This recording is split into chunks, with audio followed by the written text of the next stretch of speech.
welcome back to another episode of QLF. Now that you told me that, I'm noticing it now. So, welcome back to QLF, man. This is your boy K Bash. It's your boy be back here, and we are here to finish out our season 1 of the Xmen '97.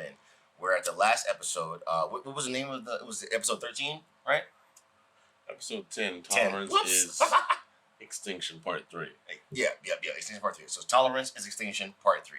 So this is gonna be like the third part of all the chaos you've been seeing going on between Magneto, Charles, the X-Men, and part of the Starjammers. Well, part of the She-Hulk, sorry. Yeah. And then all the chaos that's been going on. So Matt, how do we begin our episode? Let's go ahead and get it ran down really quick. All right. So from the jump, you see Professor X and Magneto sitting at what looks like a bar during World War II, right? And Magneto is talking to Professor X as if he doesn't know him. And Professor X, right? This whole time, now you remember the last time we see these cats, they was fighting on Asteroid M. Mm-hmm. So at this point, you realize they're in Magneto's mind, in his psyche or whatever. There's like water everywhere, and it's surrounded by all this water because all that water represents the trauma from his past. Gotcha. He's blocked out. Right. So Professor X is like, "Yo, real shit. If you don't turn the power back on, essentially for Earth, I'm gonna take over your body and I'll do it for you." Correct. He's like, "Oh well, that's gonna mess with our psyches and that'll possibly, do harm to you too." And Professor X is like, "It is what it is." Right. So you got that going, right? He takes over, turns the fucking electromagnetic sphere back on for the Earth. Mm-hmm. And then at this point, now we cut back to Bastion. Right. Now, because the power's back on, all his sentinels back up. Right. So he's got the squad back. He's got a whole squad back. He's ready. Like, he's got all the X-Men chained up. Gotcha. Matter of fact, Beast was talking too much. I smacked him with a sentinel's arm. It was real disrespectful. Shut your bitch ass. So all this is going on, right?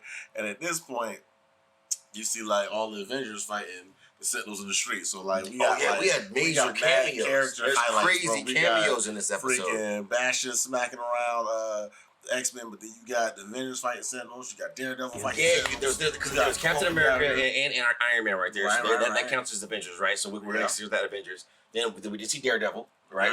We saw Cloak and Dagger. I don't know if you guys saw there was 2 cameos of Cloak and Dagger inside of there. Like a real quick teleportation where Cloak brought Dagger into the battlefield, and then another one where they were popping up inside of some building or something like that to kind of run away from the oncoming Sentinels. Who else was in that battle? King T'Chaka. T'Chaka, not T'Challa. Not T'Challa. Okay, we had T'Chaka. So now that kind of lets you know what type of time era we're talking about, right? But I mean, it's 97. It's 97. You know what I'm saying? So T'Challa was a baby. He was a kid. Yeah. He was not the king of Wakanda. And you are wrong. All of you are wrong. So at this point, Bastion's talking to shit to Cable because he's like, "Bro, I'm the future." Yeah. How many times have you tried to stop me? It was 200. And he got Cable they're choked up. As Mr. Sinister, he was like, "Hey, make him talk." And then make his ass talk. You know what I'm saying? 200. 200. Nigga, it was 200. Like, right. Hey, but not Cable was standing on business though, because he thought he was shot back. He said somebody's mom. He was like, "How's your mother, Bastion?" Yeah. How's your mom? How's your mom with her fat ass? You know what I'm saying? Like, how's your mom doing? So you had that going on, right? So at this point, all you see is the border rising. Look, Phoenix, right? Phoenix comes out. I am Phoenix. You know what I'm saying? They got shot their names out. The GM was on her shit. Yeah. And so at this point, she repaired the dampening collar. Those out. Yeah, I saw that. Right, that was crazy. And then it started happening before she even came out. Right. She was on some telekinetic shit. Right. It started real on telekinetic shit. You got fucking she rips all the DNA out of Mr. Sinister. Give me that. This nigga walking around looking like Darth Sidious and shit. Like, bro. He's like my face. And Orph was like, "Looks good to me." This shit was wild, bro. When the nigga changed it, that's rude as fuck. So at this point, Bastion's he's staying on business. He come back up, it's just because power damage is on. He can't control Sentinel. Right. He don't still have his power. I'm still out here banging. So he started banging. He walked up on Cable, and he just was like, "Enough is enough." And Mr. Sinister was like, "Hey man, I thought I was gonna keep that blood." Hey man, don't kill him, bro. He rips this huge arm off and starts beating Cable with Cable. He was like, Cable with Cable's Cable. Wait, pause. But beating Cable. But he started beating Cable with Cable. And then so after he did that, he was like, "Fuck it, I'm about to take y'all back to the dinosaurs, and like he's going toward asteroid M. Yeah. Because he's trying to like, he controls metal and power. Correct. Metal, but like he's like a techno. It's electromagnetism, right? Is that? No, that's Magneto. No. Bastion is like So wait. He's a techno mutant. Which means, so he's got like the cyber like empathy, like he can talk to machines with cyberkinesis, cyberpathy, or technokinesis, some shit like that. Some shit like that. Audience, y'all let us know in the comments. What is it, right? Okay, what's the proper word give the proper definition for that. We smoke a lot, sorry. He's flying to the asteroid, right? To just throw that shit toward Earth. Yeah. So now at this point, I just want to say something, man. What we got? With all the motherfucking Marvel heroes, right? All the motherfucking Marvel heroes in the Marvel universe. Yeah. Who saves the day? Okay? Because you had the Avengers looking up there and they're like, oh shit. I don't know how to stop an asteroid. Daredevil ass couldn't even see the shit. He was just hearing it. When my nigga was running down the street, he got hit by some shit because he can't see what's going on. That's the thing. He can't hear they work. Like Daredevil wouldn't do shit in the zombie apocalypse, bro. Like he can't do shit with that, bro. That's what it really was like. So you got all the heroes looking. Spider-Man, he out there goddamn on my I Love Mary Jane shit. Bro. Shout out to Xmen. But he out here just shaking there looking at the TVs and we like, shit. So all the X-Men decide to stand on business because at this point, you got Rogue throwing hands with Bastion, right? Yeah. Shit's not looking good for Rogue either. It didn't work out. Sunspot hops in there. Sunspot. He started mixing it up. It didn't really work out. I mean, did we really expect Sunspot to have a successful fight there? He just learned his powers 2 days ago. Like, he's got sunlight. You would think, I don't know.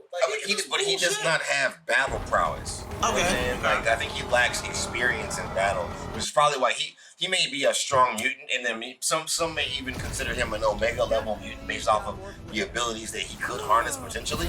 But I don't think that he has the experience, the time in battle to be out here toe to toe with people who've been fighting their whole lives, like their whole lives. True. Like you're easily going to be dispatched, in my opinion. Like. Well, as he was. Yes, as he was. So Magnus they're in their psyche or whatever, Professor X and Magneto. And the water is starting to drown because at this point, like, it's not looking good. Magneto's mind is like shutting down. Like it's almost like we ain't even gonna reference it. It's just bad. We're not gonna get into that. Yeah. So at this point, we cut back to a Sentinel stomping on Bastion. We got Forge and Beast in this joint, right? Is that when he was talking about the family argument they were having when the Sentinel came through the building? You talking about? Yeah. And they crushed him over. Yeah, he was like, see what my family is. But it was Beast and But it was actually Beast. Like, like, nah. So at this point, like that's when they decide they gonna go for the talk no jutsu. And Cyclops was like, look, we gotta like try to just talk to him and stop fighting. Yeah. That's what we gotta do. And Bastion was like, oh, so now you trying to make me an X-Men, bro? Like he said, are you trying to fucking recruit me? I tried to massacre all of you. So at this point, all hell's breaking loose. Yeah. The government decides Newton fucking asteroids best thing we do. America. And of course that shit didn't work. America. So now asteroid M is falling. Cyclops psychically goes says goodbye to Cable. Yeah. Cable finally tells him why he's so mad all these years. He's like, hey, real shit, Dan, real shit. Eat my cereal when I hear all these stories about how cool the X-Men were. I was never get to be a part of that. I should have been in that lesson too, okay? I made this choice myself. I did the summers, okay? I'm important. And so Cyclops was like, oh. You got my eyes, man. It's okay. And he's like, Gene, do the thing that we do. We're fucking, but that's just not right now. Let's just do half the thing. And then so she puts her hands on his head. Cyclops opens his eyes. We think the fucking other realms coming out those bitches. It simmers down now. You know what I'm saying? So now at this point, Cyclops thinks he's on like a fucking like suicide mission. He thinks he's gonna blast the asteroid to slow it down enough him in the storm so it lessens the impact on Earth. But you know what? Real shit, you know what happens? Magneto lives, my nigga. Magneto lives. I think those and you gotta put respect. Magneto lives. And the thing about it is, you gotta put respect on this 75-year-old Holocaust survivor with a hole in his chest from Wolverine. And he catches the whole asteroid. You have to look like the sheer power of Magneto is something to talk about alone, right? Like he's able to come back out of like almost what we would call a coma, nowadays. Like he comes out of a coma within, I'd say moments, right? Like I guess long enough, like a couple moments. Comes out of a coma, realizes that shit's still popping off, and has the sheer willpower to be like, first off, before I start like saving y'all niggas, Magneto lives. You know what I'm saying? Like, put some respect on my name. You thought it was over with. I thought I was gonna say nothing. You know what I'm saying? I just want to let you know real quick. A few of y'all have me fucked up. Like, you know what I'm saying? That's how he came out. Boy, Logan, Magneto lives. Because Charles was like, yo, but you was tripping, bro. He was like, yo, man, you was wild in Logan, bro. And he was like, man, fuck that nigga. He was like, bro, real shit. He was trying to kill me, bro. He was trying to kill me, bro. Like, what you want me to do, bro? Like, yeah, I'm not. He was like, I let him slide too many times already. Nigga was, he was trying to kill me. Fuck what you would have done, nigga. Talking about some Logan. Couldn't be no fucking Logan. You know what I'm saying? So I felt like there was.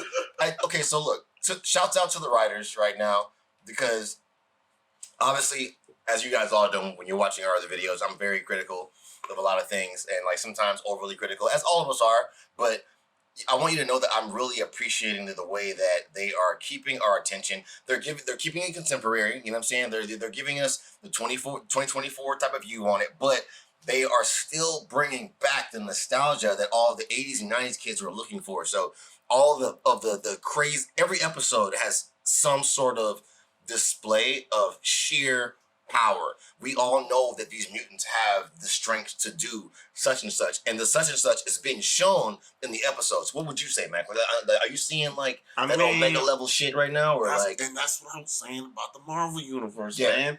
That like right you were now, saying bro, that, yeah, real like, shit. You can't touch the X-Men. You like, can't, bro. Like, you never could. Like, it wasn't a breaking thing. our like fucking podcast fourth wall real quick. Real Break the wall, bro. X-Men 97 is keeping the MCU alive right now. We're gonna just say there that. ain't shit else going on that the MCU has put out that has been as fire as some shit that's supposedly happening right now. You know what I'm saying? That's happening right now. Here. We're in it, bro. What a time to be alive, guys. To see this come back, right? To see one of your favorite beloved cartoons flip back and still be fire. Okay, like that's what you gotta really come back and be like, all right, cool. I'm gonna do the slow clap and let them know. Good job, appreciate that. You don't want to give them too many props because then they'll start like doing weird shit. So you're just like, you know what I'm saying?